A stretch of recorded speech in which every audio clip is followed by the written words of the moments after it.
అందరూ వస్తారు. Okay study చెప్పండి, వీడియో కూడా తీయండి.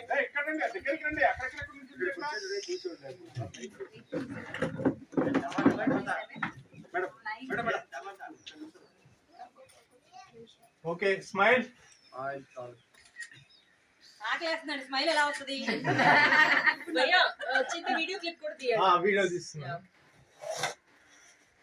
సాంబార్ వాసన నుండి కొడుతుంది. కాసిని మేడం మీరు అన్ని లేని ఎందుకు తీస్తున్నారు? లేని ఏంటండి ఉదురుగా పెట్టి ఆకలి లేని వాళ్ళకి ఎన్ని గుర్తు చేసి చెప్పండి. ఆకలి లేదని ఒక్కళ్ళు అనండి చెప్తాను.